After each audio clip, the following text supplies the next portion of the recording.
Assalamualaikum warahmatullahi wabarakatuh.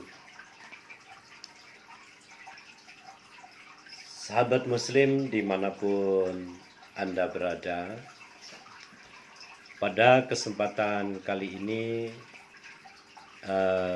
kami akan berbagi, mudah-mudahan hal ini bisa memberikan manfaat kepada semua sahabat Muslim dimanapun Anda berada. Ada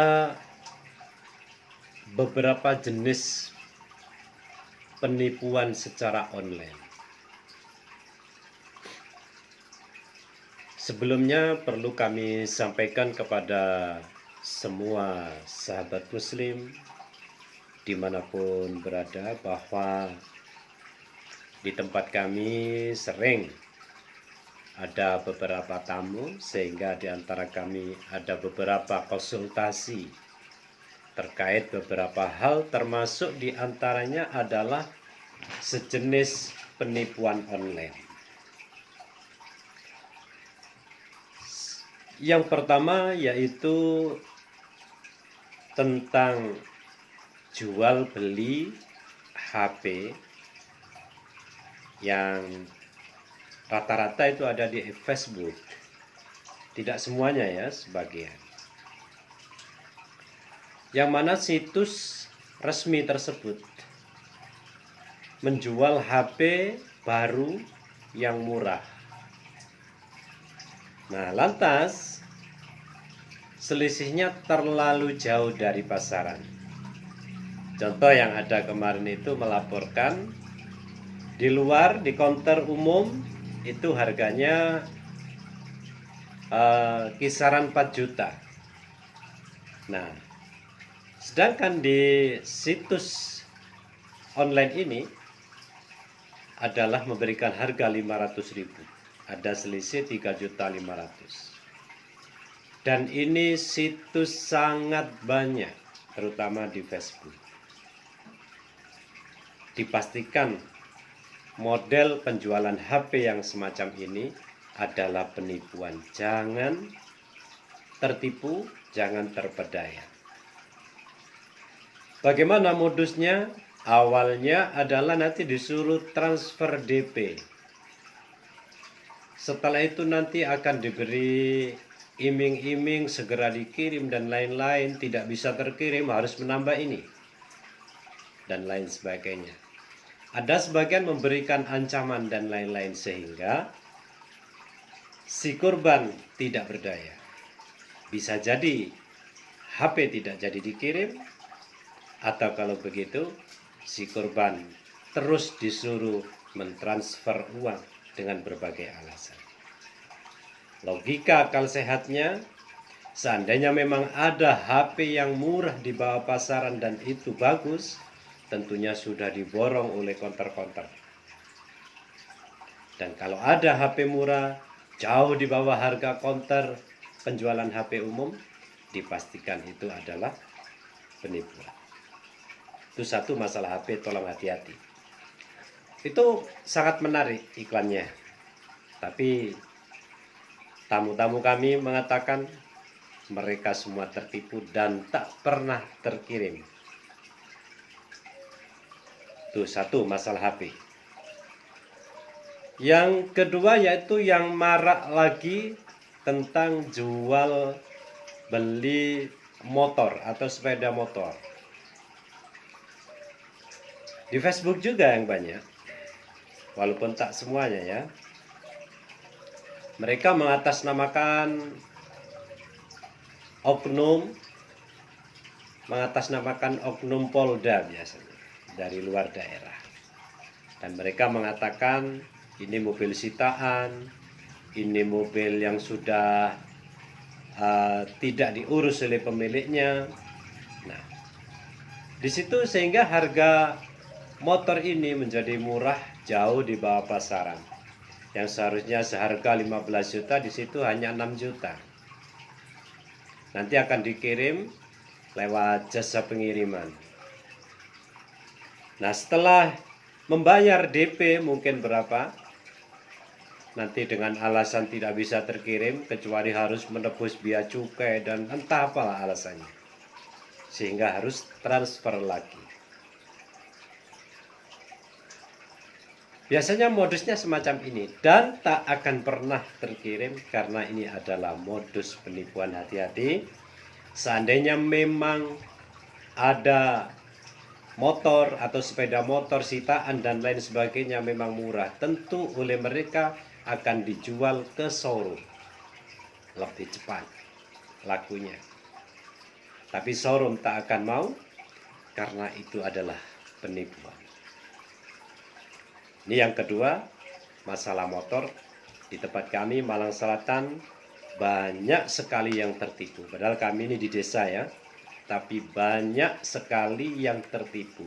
Jadi kalau banyak itu sudah 3 kali lebih, 3 orang lebih. Yang ketiga yaitu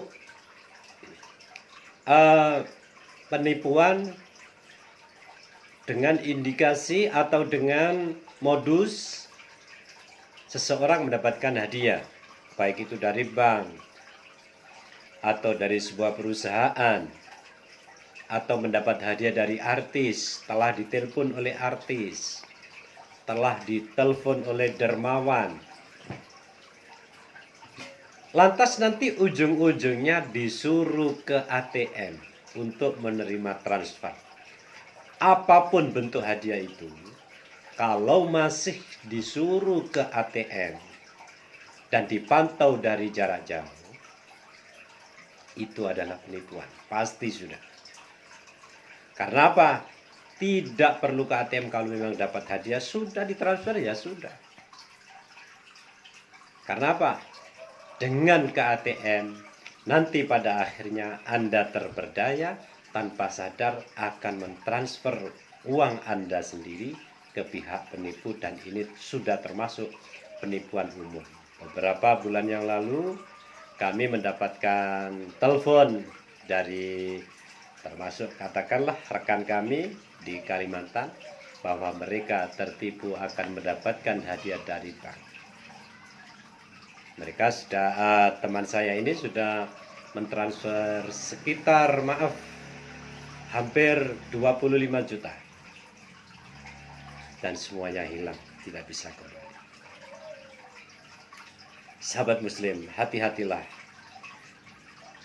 jangan mudah percaya terhadap orang yang tidak dikenal. Selanjutnya yang keempat, biasanya penipuan yang keempat ini adalah diberikan janjian pekerjaan. Menelpon kita seakan-akan kenal mungkin, lalu kita diberikan bisa bekerja di sana sebagai apa.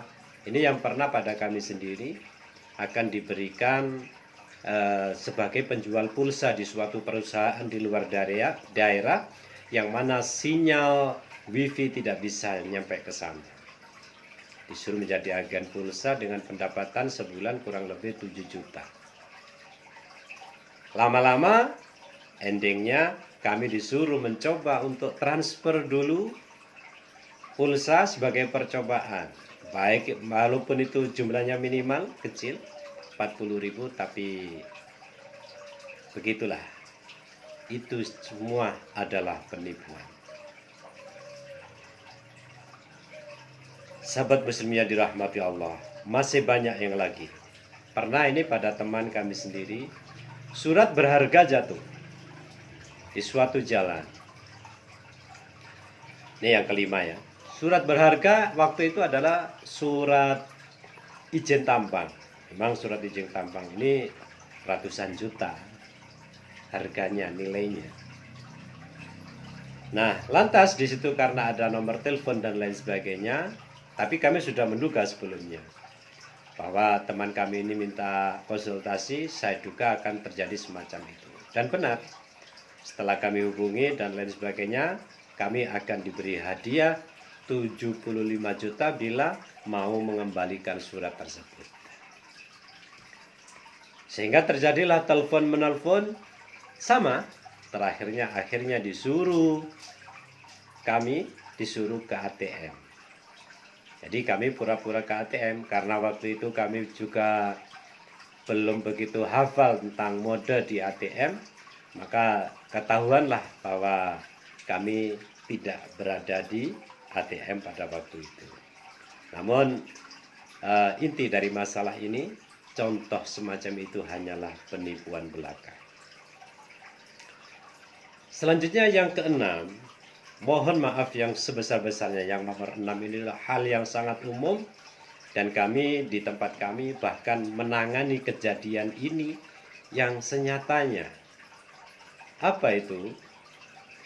Berbagai bentuk obat atau terapi pembesar penis pria. Sangat menjanjikan. Mohon maaf, kami memulai dari yang sejenis oles. Anda kalau ingin membeli ini secara online misalnya, yang dijanjikan bisa besar, bisa panjang dan lain sebagainya, boleh. Tapi jangan punya pikiran bahwa itu akan terjadi 100%. Karena suatu ketika kami mengikuti di YouTube itu tentang penggunaan obat oles untuk memperbesar kejantanan atau penis pria itu dari berbagai merek. Memang ada lebih panjang, ada lebih besar, tapi tidak permanen. Setelah memakai 1 bulan baru memang besar, panjang.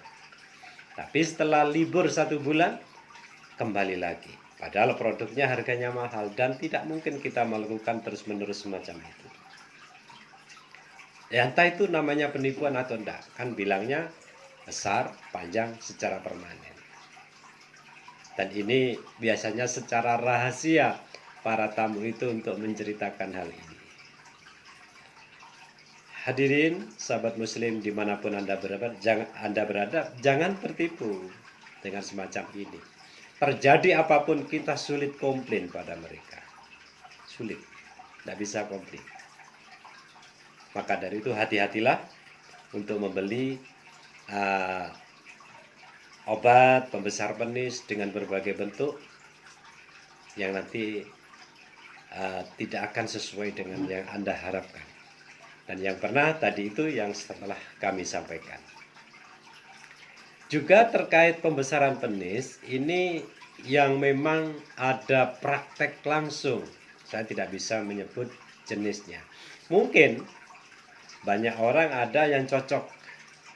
Mungkin ya. Tapi kami pernah menerapi beberapa orang dengan kasus yang sama, yaitu disuntik silikon. Ini di luar tempat kami ya, di luar Malang yang saya tangani. Di luar Malang. Memang benar, waktu itu ukurannya itu yang umumnya itu mungkin hanya segini, gini ya, sebulat ini.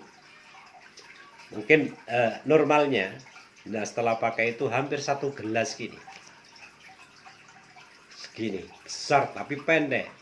Bahkan ada keluhannya itu istrinya sampai terjadi pingsan. Namun pada akhirnya setelah beberapa bulan terjadi pembusukan. Sehingga kami mencoba melakukan perawatan waktu itu. Namun Allah tidak memberikan hasil. Sehingga sampai ke rumah sakit. Dan diproses belum bisa dilanjutkan untuk penyembuhan karena terjadi pembusukan. Sampai hari ini. Itu kejadian sekitar 5 tahun yang lalu. Begitu ironinya. Hal-hal yang demikian ini masyarakat umum percaya, padahal efeknya sangat berbahaya. Mohon hal semacam ini bukan kami mengatakan suatu penipuan. Mungkin itu suatu upaya, tapi bila ada kegagalan, akan mengecewakan Anda sendiri. Maka berpikirlah sebelum Anda melakukan tindakan terapi dalam hal yang semacam ini. Sahabat muslim yang ketujuh selanjutnya yaitu berbagai macam produk yang ditawarkan, mungkin kecantikan mulus begini dan begitu. Jangan percaya dulu. Jangan percaya iklan dulu. Terkadang ada yang berefek negatif pada si pemakai. Itu yang nomor 7. Yang nomor 8, itu yang umum terjadi biasanya di telepon. Anak Anda kecelakaan, anak Anda terkena narkoba, semacam itu. Ini sudah umum. Supaya apa? Tahu bahwa model kayak gini itu adalah penipuan aja. Ada yang mengaku saudara, lupa sama saya bibikmu di sana. Akhirnya nanti minta pulsa. Hati-hati. Semacam itu. Nah, kesimpulan yang terakhir intinya, di zaman seperti sekarang ini semuanya serba online. Berpikirlah berkali-kali untuk melakukan transaksi secara online, apalagi itu situsnya tidak resmi. Situs resmi aja, seperti beberapa yang terpercaya, misalnya Lazada, terus Shopee dan lain sebagainya, itu jangan langsung 100%. Letakkanlah pikiran Anda di tengah 50-50 dulu. Karena apa? Bisa juga itu nanti barangnya mengecewakan. Karena apa? Kita tidak tahu langsung. Sedangkan kita untuk komplain dan lain sebagainya, iya bisa. Cuma kita butuh waktu, butuh biaya dan lain sebagainya, dan terkadang terjadi kegagalan. Sahabat Muslim dimanapun Anda berada, sedikit contoh ini mudah-mudahan bisa terus kita kembangkan kepada keluarga kita, anak-anak kita, sehingga mereka tidak menjadi korban penipuan secara online yang marak pada akhir-akhir ini. Mungkin ini yang dapat kami sampaikan, kurang lebihnya mohon maaf. Wallahul muwaffiq ila aqwamit thoriq. Assalamualaikum warahmatullahi wabarakatuh.